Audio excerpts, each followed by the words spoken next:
நம்ம தொடர்ச்சியாக எஸ்ஐஆர் பத்தியான அப்டேட்டுகளை பார்த்துறோம். இன்னைக்கு வந்து தேர்தல் ஆணையத்திலிருந்து 2 தகவல்கள் வந்து கொடுத்துருக்காங்க. 2 நல்ல ஒரு அப்டேட்னு சொல்லலாம். நம்ம நிறைய நாள பயத்துல வந்து குழப்பிட்டு இருந்த விஷயங்களுக்கு இப்போ ஒரு சலுகை கொடுத்துருக்காங்க. இது வந்து பாத்தீங்கன்னா இன்னைக்கு வந்திருக்கக்கூடிய செய்தி தான். முதல் ஸ்கிரீன் போடுறோம் பாருங்க. இது வந்து பாத்தீங்கன்னா நியூஸ்ல வந்ததுதான். தேர்தல் ஆணையத்துடைய தலைமை அதிகாரியாக இருக்கக்கூடிய அர்ச்சனா பட்நாயக் வந்து என்ன சொல்லியிருக்காங்கன்னா, உறவினர்கள் பெயரை பூர்த்தி செய்ய வேண்டிய அவசியம் இல்லை அப்படின்னு சொல்லிட்டு அவங்க சொல்லியிருக்காங்க. நிறைய பேருக்கு உறவினர் பெயர்ல தான் வந்து நிறைய சந்தேகம் வருது. இப்ப நம்ம தகவல் நமக்கு தெரியும், நம்ம பேரை கொடுக்கறதோ இல்லை நம்ம அம்மா பேர் கொடுக்கறதெல்லாம் ஈஸியா கொடுத்துறோம். ஆனா உறவினர் தகவல்ல வந்து பாத்தீங்கன்னா நிறைய வந்து சந்தேகங்கள் வருது. யாருக்குமே அதுலதான் வந்து என்ன இருக்குன்னா ஒரு கிளியரான ஒரு ஆன்சர் கிடைக்காம இருந்துட்டு இருக்கு. அதை இன்னைக்கு என்ன பண்ணிட்டாங்கன்னா அவசியமே இல்லை அப்படின்னு சொல்லிட்டாங்க. நிறைய பேர் ஃபார்ம் சப்மிட் பண்ணிருப்பீங்க, ஆனா உறவினர் பேர் வந்து தப்பாயிருச்சு அப்படிங்கக்கூடிய கேள்விதான் நீங்க கமெண்ட்ல எல்லாம் கேட்டுட்டு இருந்தீங்க. அதனால நீங்க வந்து தப்பா எழுதி சப்மிட் பண்ணியிருந்தாலும் இனிமே எழுதாம இருக்கவங்க கூட இனிமேல் எழுதணும்னு கூட அவசியம் இல்லை. தெரிஞ்சா மட்டும் தெளிவா எழுதினா போதும், அது அவசியம் இல்லைங்கக்கூடிய தகவலை கொடுத்துருக்காங்க. இது ஒரு நல்ல நியூஸ் தான். எல்லாருக்கும் வந்து தெரிஞ்சவங்களுக்கு இதை பத்தி வந்து பெருசா தெரியாது. ஆனா தெரியாதவங்களுக்கு என்ன பயம் இருக்குன்னா, இதனால ஃபார்ம் ரிஜெக்ட் ஆயிருமோ அப்படிங்கக்கூடிய ஒரு பயம் இருக்கும். அதனால அவங்களுக்கு இது குட் நியூஸ். ரெண்டாவது வந்து பாத்தீங்கன்னா, தெரிந்த விவரங்களை மட்டும் பூர்த்தி செய்தால் போதும், வாக்காளர் பட்டியலில் பெயர் நீக்கப்படாது அப்படின்னு சொல்லியிருக்காங்க. தெரிந்த விவரங்கள்லாம் நமக்கு வந்து ஃபார்ம் கொடுத்தா நமக்கு நிறைய இடத்துல வந்து பாத்தீங்கன்னா எல்லாரும் கேட்குற கேள்வி, நான் வந்து 2002 இல்லவே இல்லை, அதாவது ஓட்டுரிமையே எனக்கு இல்லை, எனக்கு வயசே இப்போ கம்மி தான், அப்போ எனக்கு இல்லைங்கும் போது நான் 2வது பெட்டி ஃபில் பண்ண முடியாது. அப்போ நான் 3வது பெட்டி தானே ஃபில் பண்ணணும். அந்த 3வது பெட்டி ஃபில் பண்ணுறதுக்கே என்கிட்ட தகவலே இல்லைங்கிறாங்க. அதை பற்றி தான் இன்னைக்கு வந்து என்ன சொல்லியிருக்காங்கன்னா அர்ச்சனா பட்நாயக் அவர்கள், நீங்கள் தெரிந்த விவரங்களை மட்டும் தெரிஞ்சு கொடுங்க போதுன்னு இருக்காங்க. இதில் வந்து இந்த 3வது பெட்டியில் உங்களுக்கு எந்த தகவலுமே தெரியல, பாகம் எண் தெரியல, அதுக்கப்புறம் வரிசை எண் தெரியல, தொகுதி தெரியல, எதுவுமே தெரியலனாலும் உங்களுக்கு என்ன தெரியும், யார் வந்து போடுறீங்களோ, இப்போ உங்கள் அப்பானா உங்கள் அப்பாவை பற்றி தெரியும்ல, உங்கள் அப்பா பேர் தெரியும். அதுக்கப்புறம் வந்து பார்த்தீங்கன்னா அவங்க அப்பா பேர் தெரிஞ்சால் அதை போடுங்க. அதுக்கப்புறம் அவங்க அந்த சமயத்தில் எந்த ஊரில் இருந்தாங்க, அவங்க வந்து ஊர் விட்டு ஊர் மாறுறவங்களா இருந்தால் உங்களுக்கு தெரியாது. இல்லை வந்து ஒரே இடத்துல தான் இருந்துட்டு இருக்காங்க, அவங்களா 20 வருஷமா 30 வருஷமா எங்கள் மாநிலத்திலே தான் இருந்துட்டு இருக்காங்க, இந்த மாநகராட்சியில தான் இந்த நகராட்சியில தான் இருந்துட்டு இருக்காங்கன்னா தெரிஞ்சதை நீங்கள் என்ன பண்ணுங்க போடுங்க. அதை மட்டும் போட்டாவே போதும். அதை வச்சு அவங்களே தேடிக்கிறாங்களாமா. அப்போ வந்து பாகம் எண் வரிசை எண் தெரியலன்னு நிறைய பேர் கேட்டிருந்தீங்க. பாகம் எண் வரிசை எண் கொடுத்தா ஈஸியா வந்துடும், அது உண்மைதான். ஆனா அது தெரியாதவங்க தான் என்ன பண்றாங்கன்னா ரொம்பவே வந்து நம்மளது ரிஜெக்ட் ஆயிரும் அப்படிங்கக்கூடிய பயத்துல இருந்தீங்க. இப்ப அந்த பயமும் தேவையில்லை. நீங்க 2வது பெட்டி ஃபில் பண்ணாம 3வது பெட்டி தான் ஃபில் பண்றீங்க. அந்த 3வது பெட்டிக்கும் போதுமான தகவல் கிடைக்காட்டினா தெரிஞ்சதை மட்டும் ஃபில் பண்ணுங்க. வெறும் பெயர் எழுதி கொடுத்தா கூட போதும்னு சொல்லிட்டு இங்க பிஎல்ஓல எங்களுடைய பிஎல்ஓவே வந்து என்ன பண்ணாங்கன்னா, என்னுடைய அப்பா அப்ப இருந்தாரு, அவர் வந்து அந்த 2002 வந்திருந்தாரு, ஆனா இப்ப அவர் இல்லை, அதனால தகவல் கொடுக்க முடியலன்னு சொன்னவங்களுக்கு சரி உங்க அப்பாவுடைய பேர் கொடுங்க, அவருடைய அப்பா பேர் தெரிஞ்சா அதை கொடுங்கன்னு சொல்லிட்டு வாங்கிட்டு போது விடுங்க நாங்களே பார்த்துக்கிறோம்னு சொல்லிட்டாங்க. இந்த அளவுக்கு என்ன பண்ணியிருக்காங்க, சலுகை பண்ணி கொடுத்துருக்காங்க. உங்களுக்கு முதல் பெட்டியை பொறுத்த அளவுக்கு உங்க எல்லாருக்குமே தெரியும், எல்லாருமே அதை நிரப்பியிருப்போம். ஏன்னா முதல் பெட்டியில எதுவுமே வந்து பாத்தீங்கன்னா தெரியாத கேள்வியே கிடையாது. முதல் பெட்டியில இருந்த கேள்வியே ரொம்ப கம்மி தான். பிறந்த தேதி, ஆதார் நம்பரு, அப்பா அம்மா கணவர் பெயர், இது 3 பண்ணியிருந்தாவே போதும். உங்களுக்கு என்ன இருக்கும், முதல் பெட்டி முடிஞ்சிருக்கும். அந்த நம்பர்லாம் கூட நம்ம விட்டுறலாம், இதை மட்டும் பண்ணிட்டாவே வந்து போதுமானதாக இருந்திருக்கும். அப்படி இருக்கும்போது அந்த 2வது பெட்டி 3வது பெட்டியில தான் எல்லாருமே சந்தேகம் கேட்டீங்க. அதுக்கு தான் இந்த ஒரு சூப்பர் அப்டேட் வந்திருக்கு. அப்போ தெரிஞ்ச விவரங்கள் கொடுத்தாவே உங்களுக்கு நிராகரிக்கப்படாது அப்படிங்கிறத தெரிஞ்சுக்கோங்க. 2வது விஷயம், நீங்கள் உறவினர் பெயர் விஷயத்தில் தெரியாததை விட்டுறலாம் அப்படிங்கிறது சொல்லியிருக்காங்க. இது 2 இல்லாமல் வந்து பார்த்தீங்கன்னா 3வதாக வந்து ஒரு சிலர் வந்து என்ன டவுட் கேட்டுட்டு இருக்கீங்கன்னா, இந்த சப்மிட்டட்னு நாங்கள் செக் பண்ணி பார்த்தோம் ஸ்டேட்டஸில், அது வந்துருச்சு அப்படின்னாவே எங்களுடைய பெயர் வந்து என்ன ஆயிடுச்சு, செலக்ட் ஆயிருச்சு, அதாவது எங்களுக்கு வந்து இந்த தடவை ஓட்டுரிமை இருக்குது தானே அப்படின்னு கேட்குறீங்க. அது அப்படி கிடையாது. அதாவது சப்மிட்டட்னு என்ன அர்த்தம்னா உங்களுடைய ஃபார்ம் சப்மிட் ஆயிடுச்சுங்கிறது மட்டும் தான் அர்த்தம். எப்படி சொல்றதுன்னா, இப்போ நம்ம எஸ்ஐஆர்ல இப்போ இருக்குமே, இதுக்கு முன்னாடி நிறைய விஷயம் வந்து கவர்மெண்ட் சார்ந்த விஷயம், ஆதார் கார்டு ஆகட்டும், இல்லை வந்து இதே ஓட்டர் இதுக்கே பாருங்க, நீங்க கொடுத்து பாருங்க, எல்லாருக்குமே கொடுத்த மாதிரியே வராது.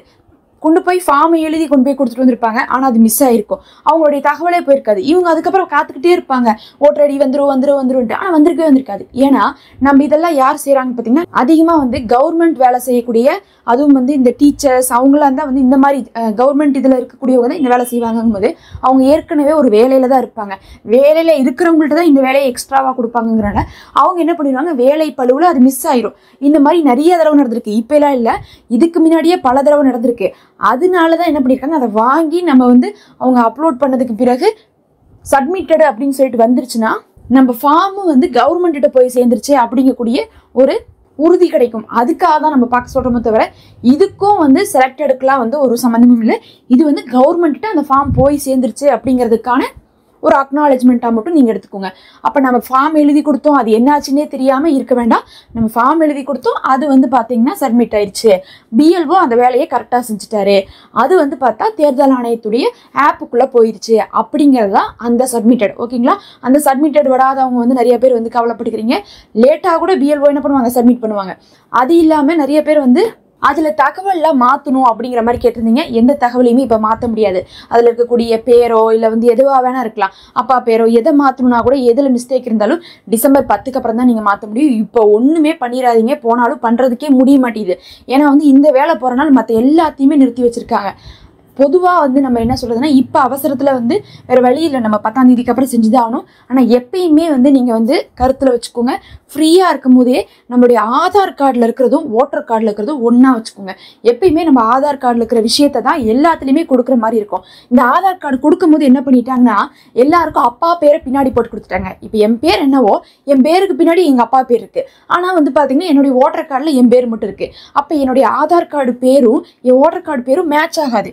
அதை பொறுத்தளவுக்கு அங்கே இருக்கிற மாதிரி அச்சஸலாக இருக்கணும். அப்போ அச்சஸலாக இல்லாட்டினா மேட்ச் ஆகாது.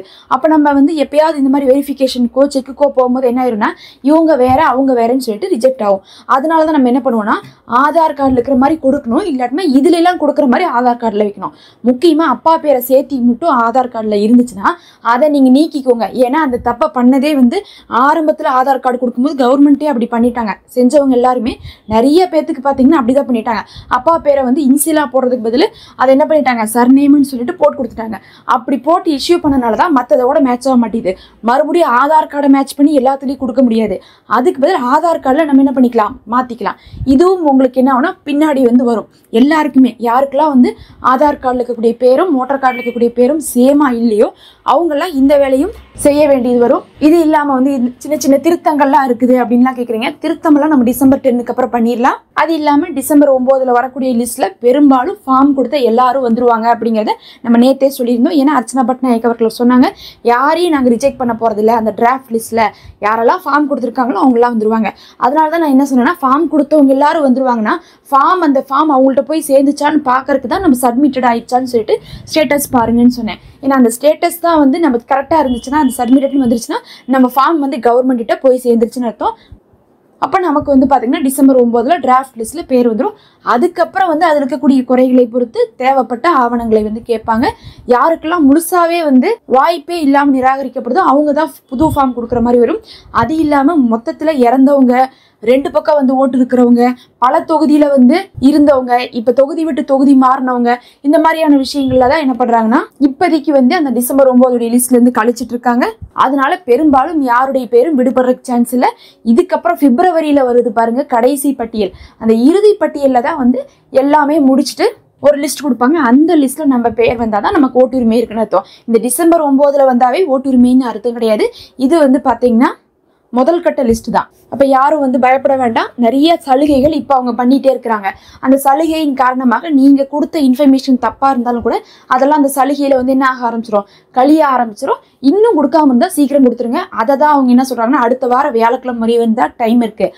ஆனால் இப்போவே எல்லாருமே வந்து முக்கால்வாசி பேர் கொடுத்துட்டாங்கும் போது சீக்கிரம் கொடுத்துட்டிங்கன்னா பிஎல்ஓவும் கரெக்டாக அந்த வேலையை செஞ்சுருவாங்க. ஒரு வேலை கொடுக்கவே இல்லை அப்படின்னா கண்டிப்பாக உங்கள் பேர் லிஸ்ட்டில் வராது.